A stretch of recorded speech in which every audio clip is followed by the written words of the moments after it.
What is up, my beautiful people? Welcome to another episode of the Be Original Show. I'm your host, Kevin Oriel, aka djko Yo, and tonight we'll be highlighting a producer, guitarist, drummer, songwriter, and band leader. And yes, I'm talking about one person. My guest tonight is Jordan Greene, who currently leads the metalcore band Mob Day, is one of the very talented members of the band Dribble, but tonight we'll be taking a deep dive into his solo project, iMMaterial. Let's get into the first track of his last album entitled Part Reptile. This is Black Dream, right here on the Bundy Museum Community Radio Show, Be Original. It's very real. A deadly conspiracy, perversion, violence, one of the most horrifying crimes in this century.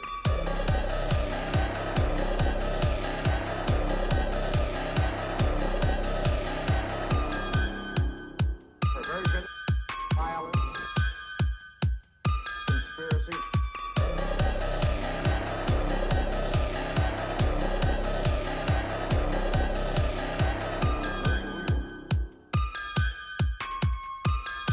It's very real.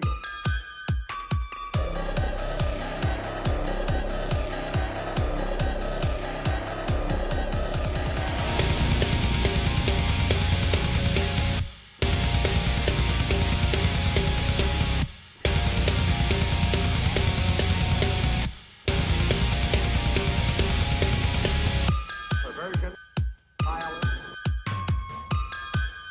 perversion,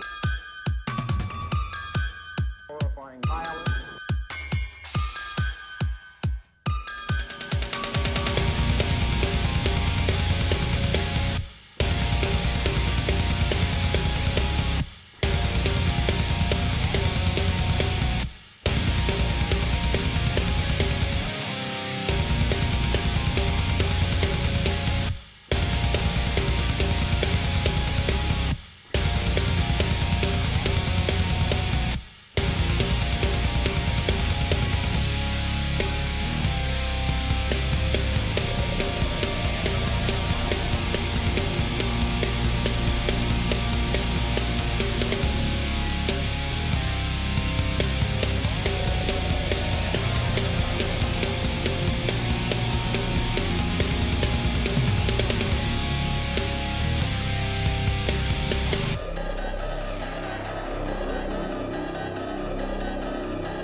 That is a killer track, man. Thank you. I like it too. How are you, man? Good. How are you? I'm doing pretty good tonight. Good. Doing good. Now, I thought to myself, we're going to talk about iMMaterial, but I think we have to get the other bands out of the way because they're so prominent. Sure. So for those who may be seeing this for the first time and don't know about Mob Day, don't know about Drivel, what are those bands about? Mob Day is the thing that I've been doing the longest. I feel like everything I do is a product of that. It all comes from that, like the people I've met, musicians I've met, the music I write with them and other things, even this iMMaterial thing. Like it's because of Mob Day that all this even came about. So that's my main thing. That's my love. That's where I run to. Been doing that for, I'd say like quote unquote professionally, probably like five-ish years, something like that. Like 2018 is about when we really kicked it into high gear. It was a thing for a long time before that, and we tried to do some things, but not as serious. We were kind of having fun, and whatever happened happened. But now it's, you know, it's a thing now, and it's cool. You're moving up the food chain. Yeah, and it's awesome. And yeah, Drivel is my cover band. I don't like playing in cover bands. It's never really been my thing. You just kind of get stuck playing the same songs everyone else plays, and it's people telling you what they want to hear. And I play music for me, as selfish as that sounds, you know? Yeah. So when I joined them, I told them, if I'm going to do a cover band thing, it's just going to be cool songs we want to do. I don't want to please anybody. I want them to like it. I don't want to play crap songs, but I just didn't want to get stuck playing the same songs you're going to... Summer of '69. Yeah, the songs you're going to hear anyway when you go out. Like, if you come out and see us, I want it to be something special and unique, and we'll have more fun doing that. You'll have more fun hearing things you don't normally hear, and yeah. So what's the flavor of those covers that you do? What kind of bands do you do? Anything. It's basically, the way we looked at it was the cover bands that we grew up around, that our parents would go see. It was the stuff they grew up on that they'd go out and see their friends play. There wasn't really a band for that. So at least so we thought. Like, there probably are plenty of bands with this same kind of concept in mind, but for us, not around here. Yeah, maybe not. And for us, it was just the stuff we grew up on, like Alien Ant Farm, Deftones, Taproot, and even some pop punk stuff. There's a little Fall Out Boy in there. Even bands like Cave In that you'll never hear anybody cover on the regular at a bar. We're throwing in Cave In songs. So now, in Mob Day, you're the guitar player. Yeah. In Drivel, you're the drummer. Right. It's pretty cool, multi-talented, multi-instrumentalist. Yeah. Very awesome. Now, let's get into part Reptile. This is all you, right? All me. There's one song on there called Seance. It was co-produced by my friend Dr. Dave. The song was already written, but I thought it was empty in some spots, and I just kind of...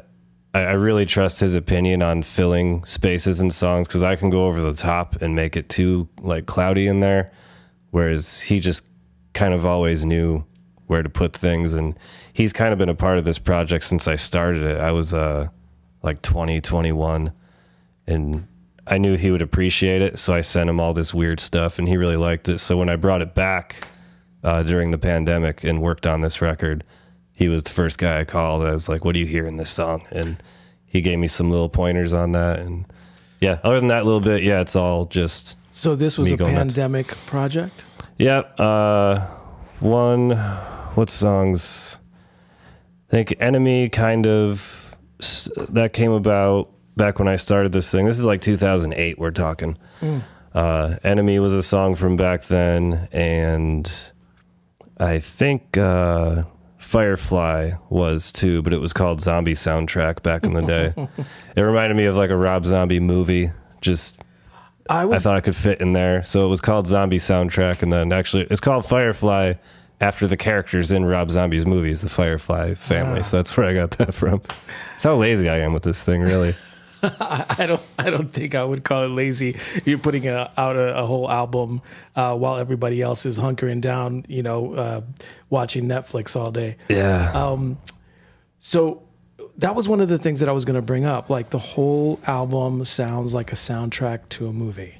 Yeah. Was that like the intention? Was that like what you were setting out to do initially? Yeah. Notice there's no vocals on there.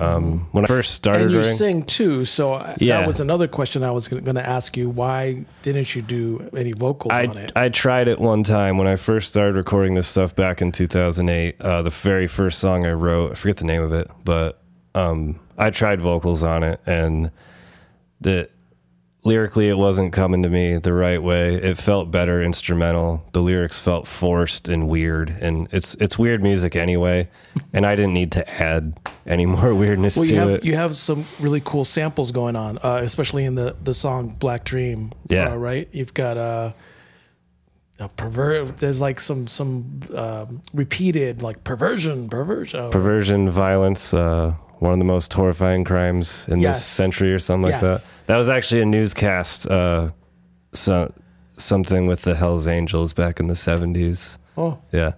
I've always loved sampling especially odd stuff like that. It's actually, that song has a couple different things spliced together. It's not all one newscast, but I love the way that news anchors talk.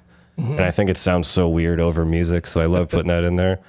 But speaking of Rob Zombie, I'm a huge White Zombie fan. And I remember White Zombie back in the day. yeah, and it's so many samples in there, and That's right. That's always been really cool to me. Yeah. So this was a way for me to just kind of shout that out. That's very, very cool. Why don't we play Enemy? Yeah. This has got a really cool 80s vibes, kind of. Yes. Yeah, and let's talk about that. Cool. All right, this is Enemy on WBDY 99.5 FM, Be Original.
That was Enemy by Jordan Greene, who goes by iMMaterial. That's his project. So, yeah, that definitely has an 80s vibe to it. I know that you're a big fan of all music. So just to say that that's just, you know, one of the things that you listen to. But I don't know. Do you want to talk about the stuff that influenced you coming up, or? Yeah, coming up, I remember just going through my parents' record collections, a pretty eclectic mix. Like my mom was into the harder stuff, really. Like she kind of got me into like Aerosmith, Skynyrd, Black Sabbath, and then like Pearl Jam, Peter Gabriel.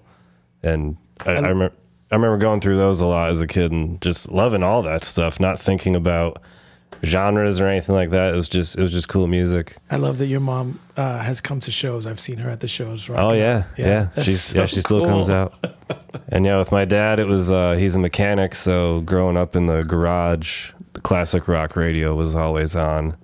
So that got me into like the Eagles, the Beatles, Zeppelin, stuff like that. And all good just stuff. mixed it all together. And then hip hop really came into play, which that was my first love, really. Really? Yeah, like I loved music my whole life, but hip hop, I was like, this is something different. This is unique. And what was like the first tracks that you kind of heard? Do you remember? A lot of, I really liked NWA and Dr. Dre. The hard stuff, of course. I really did. I remember seeing the video for California Love with Tupac and Dr. Dre, and just, I loved and like you mentioned, like movie soundtracks kind of giving you a vibe of this stuff. Like I loved that video, had obviously one of the greatest songs ever written. But then it was also so cinematic, and it was so much more interesting than what the rock bands were putting out.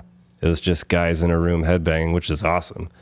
But then this rap song has one of the coolest, like, that was like the Mad Max type video, I think. Yeah, definitely. Yeah, it was awesome. I was like, this is a great art form. I can get into this. So you're into movies. If I don't know if the video will show it, but Jordan has amazing tattoos of horror characters. All the monsters, yeah. Dracula. You got the werewolf. Wolfman. Frankenstein, of course, great. Yeah. Phantom of the Opera. And then Bride of Frankenstein. And you got the creature from Black Lagoon here. Awesome. Yeah. So and my wallet has got them all there too. So what got you into all of that? I watched a lot of movies as a kid and just tried a bunch of them out. My parents didn't really hide me from anything. They even at like 6, 7 years old, they kind of let me like make up my own mind on that stuff. It wasn't really, I guess because they didn't shelter me from it, it was never weird to me. And I got into some stuff early on that a lot of kids wouldn't, and it just stuck with me. Like I remember seeing Pulp Fiction when I was 7. That's a pretty intense movie for a 7-year-old to see. Yeah, and I didn't quite understand it back then, thankfully, but I grew to love it. And what did you think when they did the plunge of the sternum, the hypodermic needle? I laughed, as I still do. You're sick. It's still a funny scene. Oh man. Well, the reason why I bring it up is because the next track of Vampire Hookers is where your album really starts to get creepy. Yeah, that was like we were saying, this is a pandemic record. And I started it years ago and kind of just left it off to the side, but it was when the pandemic hit and I realized I'm obviously not going to be playing shows for a long time. I'm not going to be doing anything for the foreseeable future. So I was, you have your best thoughts in the shower. I'm just sitting there thinking like, what's my next move? And I was already writing Mob Day stuff. We were doing the records, so I was doing that anyway.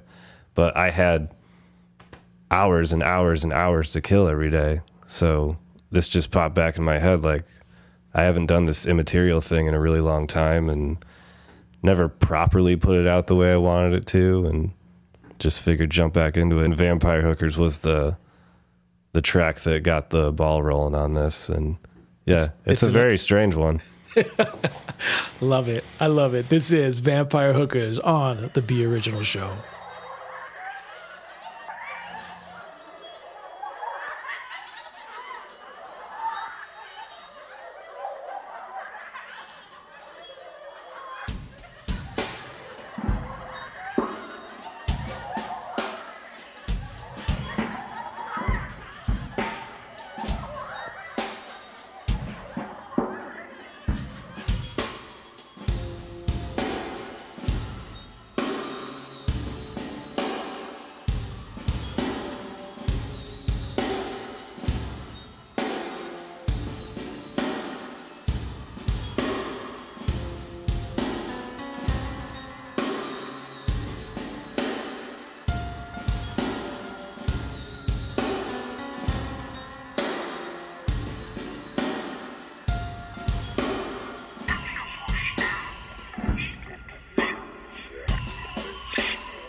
I love that song so much. The creepy piano, the bells, kind of the synth kind of bells are very haunting, and then you've got all these samples underneath. What is all that? There are a couple different voicemails that I had. What's funny is the creepiest sample in there is that like that slow talking, like devilish sounding voice. I didn't touch that. It came in my voicemail all messed up like that, That just naturally. So it was a call from a hotel I had recently stayed at. It was like a customer service outreach just to see if I had a good stay. It was from Satan. Yeah, and it came out so slow and weird, and I wish I saved it. I could actually show you the original. Oh man, that is super Yeah, cool. that was just there, and I put it in there and chopped it up, and I was like, that sounds cool. And then it just inspired me to go through the voicemails still, and the one at the end is another voicemail of a friend of mine, but I just reversed it and chopped it up because it was just already in the voicemail box. So talk about the process of writing these songs. Were they already done, and then, or did you write them, and then, how did you record them? What was? Every song had its own day. I never really went back to anything.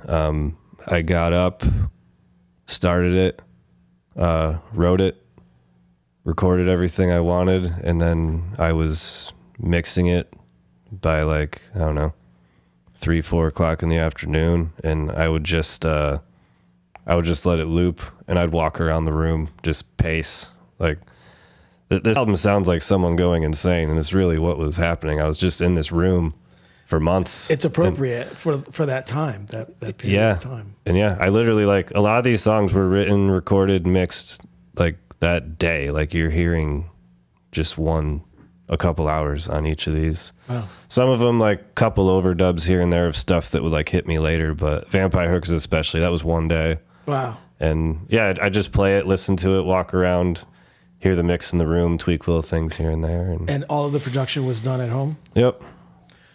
Any live drums at all? No. These were, at the time I was using Superior. So I'd drum it out like on my lap. Yeah. Like hear what I was going for, and then I'd click it in. Because the way that you program the drums, it almost feels like you have to question if it's real or if it's not real. I don't know how you do that. I just been playing drums for so long, and I've been programming them almost just as long. I started programming drums in like 2005 is when I first got into that, and the programs sounded terrible. You couldn't make them sound real to like save your life, but now the samples sound so good, it's a lot easier to actually do it right. And it's never anything I can't play or reproduce, or anybody that is going to play a song I write. It's nothing impossible. That's not really ever the point of it. No. It's just nice to have that tool of not having the appropriate setup to record drums, especially back then. I couldn't really get a good room to get drum sounds, so this just worked. So when you're a little kid, you're taking guitar lessons and drum lessons at the same time? Like, how does that work? I never took lessons, just kind of... At all? No. Just kind of put records on and... Guitar as well? Yeah, guitar especially. Wow. Drums I started in school, and like they gave me... I was playing concert snare when I started there, so they'd hand me... Just a snare? Yeah, they'd hand me sheet music, and they showed me like where the snare line was in the music, and I got that. But then when it came time to get on the kit, we didn't have any sheet music for that, so it was kind of like either you know how to play this thing or you don't, and if you didn't, you never got called to play it. So I wanted to be the best guy there and the one that got called to do the cool songs. Now, mom and dad, you come home, you're like, oh, I'm playing drums, buy me a drum kit, or how did they? That didn't work. Didn't work like that at all. I'm sure that they were supportive of you. They thought it was cool, yeah. My dad definitely wanted me to go down a more athletic route, which... Weren't you like a BMXer, or... I rode BMX. I still do in my spare time. I raced motorcycles for a little bit. I played baseball a lot. If music didn't kick in, I wanted to play pro baseball or be Batman. It was one of the two things what I really wanted to do.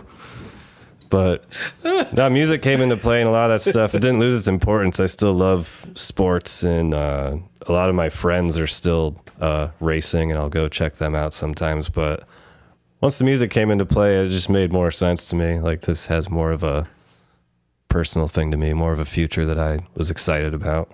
That's really cool. But yeah, they dug it. They dig it more now, obviously, as it gets better. Right. Well, now you're established. I can't imagine what the house sounded like when I'm just powering through all this nonsense.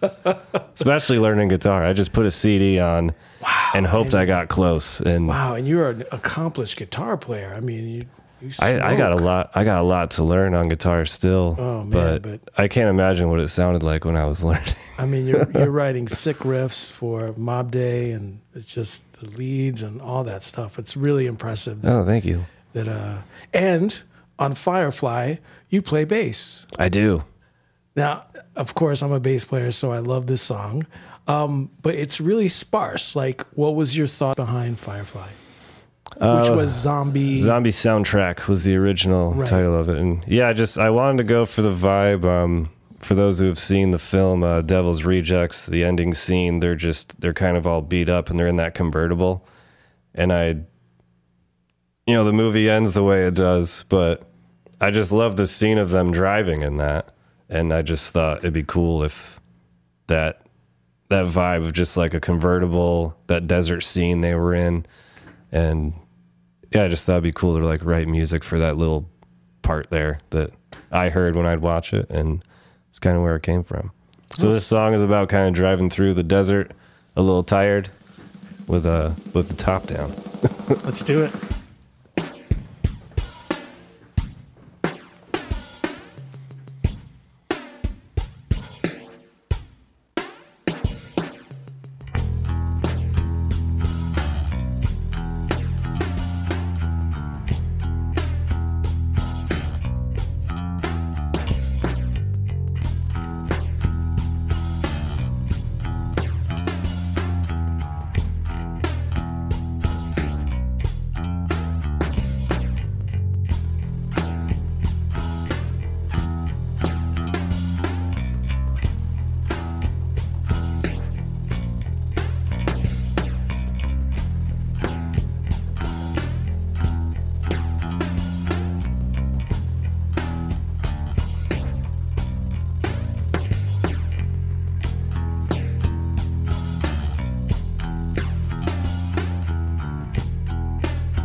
Now, I'm really glad that you brought up hip hop because I feel like this next track, Ava, could easily be a hip hop track.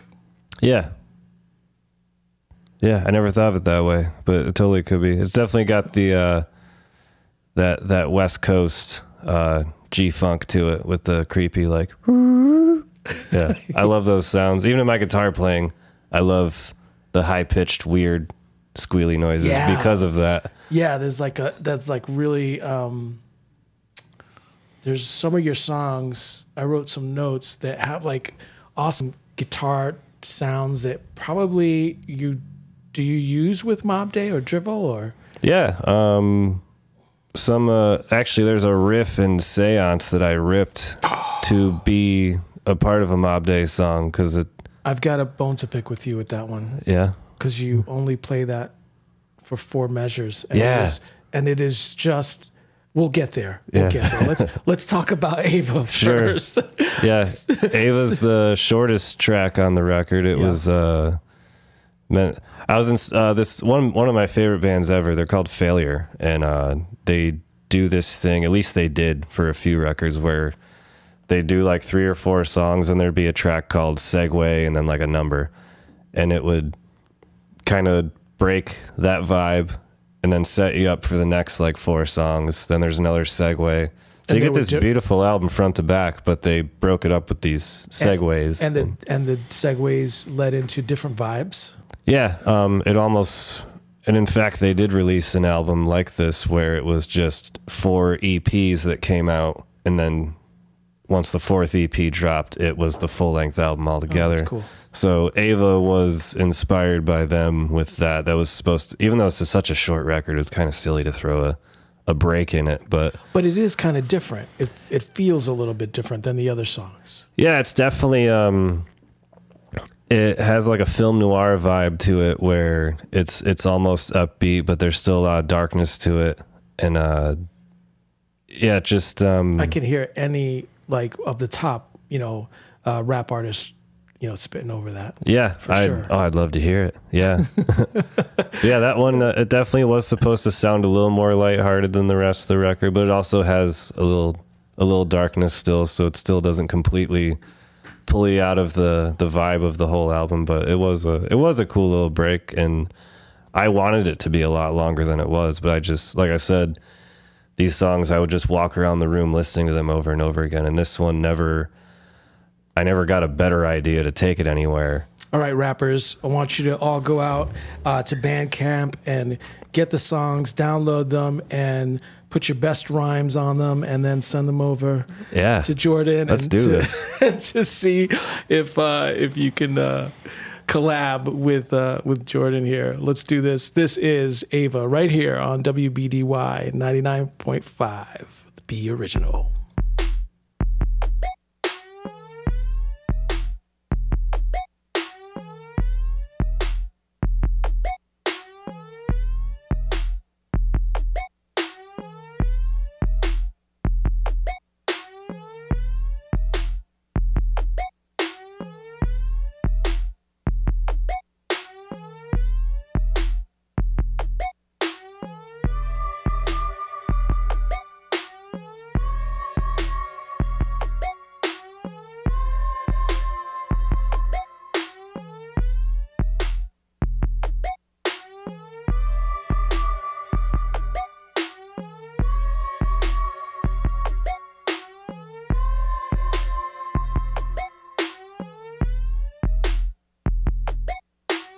I'm going to go home and try to write a rap over that. Please. No, I don't want to embarrass myself. So the next track, like we were talking before, has a crazy riff at the end that's really amazing. But the subject matter, you are a frequent visitor to Salem? Oh, yeah. I'll be there in a couple months, actually. That's really cool. Yeah. So I think you told me that you have a vintage Ouija board, is it? Yeah, it's from either 1940 or 1941. So how did, so do you know history about the Ouija board? Yeah. Like, can you feel like people that may not know about it? Because it's kind of like an older thing, kind of. Yeah, I don't know if I could do it total justice. It's my obsession with them started not because of what they stood for, what people think they stand for. Which is what? Like conjuring evil, it's not why they started. What I heard was that each game comes with its own demon. Oh, really? That's what I heard. Yeah. But that's coming from me being in like a church boy, and they're probably scaring the Jesus out of me. Yeah. Yeah. So what do you know about it? I just know, for me personally, getting into them, I just love the way they looked. First off, like anything, you gotta be attracted to it first. And I was like, oh, what's that? The thing looks cool. And obviously the dark history behind it was just more intriguing than, scaring to me. I just wanted to know more. But no, I think they've been used for positive things, like, yes, reaching out to other side, but not to conjure up a demon or an evil spirit. But I forget which war it was, and again, don't quote me. I'm not a historian on these. Right. During wartime, one of them, I think they were kind of used by people back home to feel like they could try and communicate with their son or whoever was out in battle. Yeah. Ah. So it started off pretty innocent like that, I think. And I don't think they became evil until I think The Exorcist, maybe.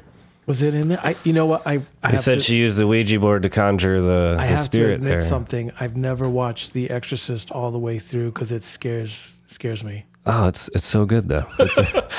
It's such a classic film, and I've tried to watch it like a few times, and I turn it off. It's not that bad. I can get through it. Yeah. Maybe I'll come over. And yeah. We'll hang. I'll help you. We'll make it. So, on your trip to Salem, where did you go? Where was this shop? This is a shop on Essex Street. It's called, I believe it's just called the Ouija Board Museum. And yeah, got to know the owner, and you can do a self-guided tour through there and check them all out. And again, artistically is really what I'm after with these things. I love cool graphics. Yeah, I love the way all of them look. He has a Misfits one that's awesome, and he's even got a Barbie one. That's great. Which to show you how evil these things really are. I mean, Mattel made a Barbie one, so you can relax. But no, I ran into the owner one day, and he kind of walked us around, gave us a tour, and they're all his personal boards too, so he knows the story behind all of them, and he agreed as well. It's this. I don't even know that he necessarily believes that there's evil behind any of them. I think he just appreciates the lore that has come along with them over the years. But again, he just thought they look cool, and they're fun. It's fun to think that they have all these powers. But so, what is the one that you have? I got one called the Swami. That's the one from 1940, and it looks like it's been through some stuff, and it looks like evil lives in it, and that's what's and then you're like, that's the one I want. That's what's fun about it. And then I got this one from England too, that was actually banned in the country, and all the stock of them, like their version of the dollar store over in England, they had this thing called the Spirit Board. It was just a little cardboard thing, and it was a big outrage about it. You can look this up online too. It made like news. Yeah. So they banned it, and someone got a hold of a bunch of them and brought them over to America, and I got one of those off of him too. I got that one in a frame too to just add to the spookiness of it. And what year was that done? Was that recent? Yeah, it's pretty recent. Pretty recently. Yeah. And then my favorite one I got, my fiance got for me for my birthday, I believe. It was hand carved by this guy in Russia. It's just the most devilish looking thing you've ever seen, but it is so awesome. It is so beautiful though. And the planchette is a hand holding the little piece. The little piece to see through, and it's gorgeous. That's awesome. Yeah, I love them.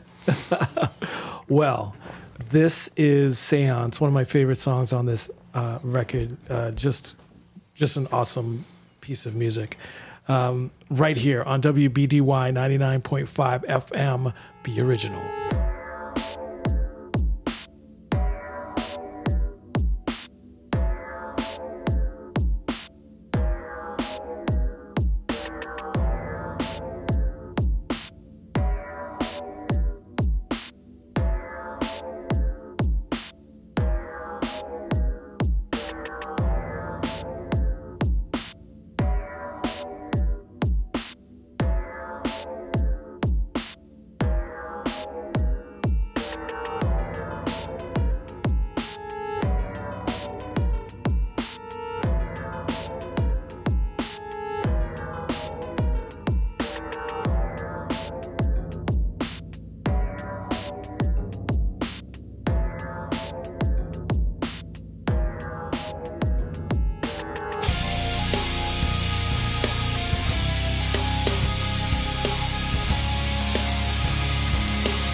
crushing guitar riff, and then it's over. It's gone. Didn't want to bore anybody, you know? No more for you. It's done. So you are a busy guy. Will there be another iMMaterial's record anytime in the future? Yeah, I say yes, but I also say I hope so. I don't ever plan this one. This was just because I had so much time. The Mob Day record was pretty much done being written at that time on my part. I only had a few things left to do, and I just had a lot of time to work on this. And you can't sit still. No. whether it's like if I'm not doing music, I'm doing some graphic design work. I got to be creating something. If I go a full day without feeling like I made something, I just feel like it was a wasted day. Yeah. And you did the artwork for Part Reptile? Yeah, I wish I could go back and redo it. It's not bad. It's definitely what I had in mind when I did it. But now that I've had time to listen to the record a couple times, there's a couple other visuals that came to mind that I could have done with it. But that's kind of what the beauty of all this is. It's snapshots of the moment that it's in. And yeah, I'm sure, especially with Bandcamp, they seem so easy to work with. I'm sure I could go in and edit the artwork and put something new up. But at the same time, that's where I was when I put it out. So I'd rather document that's what was happening at the time. Yeah, and the artwork is weird. It doesn't make much sense. You can read into it all you want. You're never going to figure out what it means. And this is the point of all this music, the iMMaterial thing, is I can just throw anything I want into it. I don't have to worry what other guys in the band are going to think. And it's just... because there is nobody. It's just whatever I want to do. And the thing is, I'm sure the guys would love to work on some of these. And, maybe I can eventually expand this weirdness into the Mob Day thing. And it would be cool to like put, a group together to actually do these tracks. They're really cool. I've thought about it. I wonder what it would look like, what it would be like. But, I'll get more material together and see if it gets there. But right now, there's not that much out.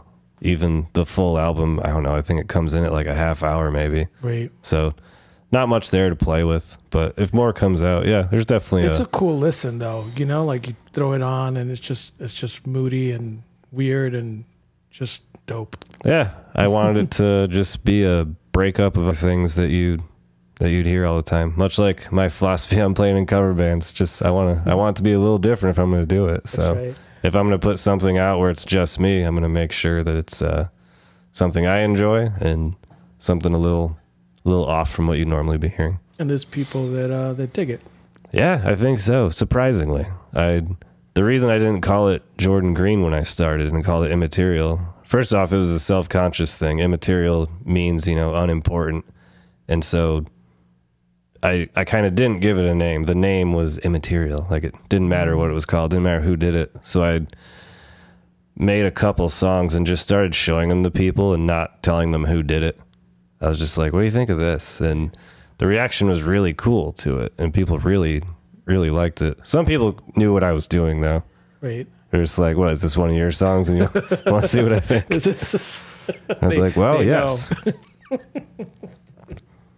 But the reaction was good to it, which is strange because this music doesn't make much sense. It's just weird.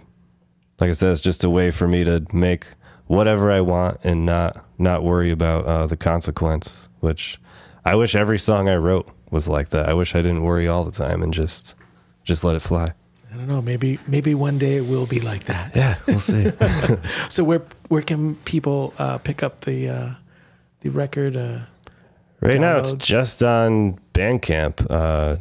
I just felt like that was the right platform for something like this. I didn't want to be obsessed with the Spotify numbers. I didn't want to keep checking every day to see what countries are jamming it. I'd just put it out there on Bandcamp because they're really great at supporting, independent artists, and I just figured it'd be a cool way to at least have it out there. And it's just kind of like, I don't promote it too hard. I tell some people about it, but I just kind of put it out there like, hey, if you want to get into this, if you want to see what it's about, it's right there. Yeah.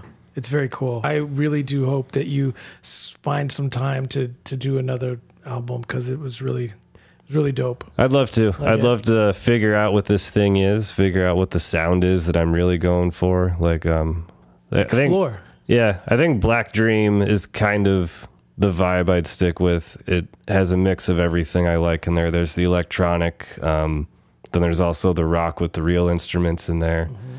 And yeah, bringing out like my hip hop and dance music influences and incorporating it with some of the heavier, darker stuff I enjoy. Get you in a room and start pacing and write some great music. That's all it takes. Get me to go insane one day and it'll come out. That will be hard. Cover. What this is definitely like very soundtrack like. What was the idea behind this song? I love space. It makes me feel better about being a human, looking up into the sky and seeing just how like tiny and insignificant we really are down here.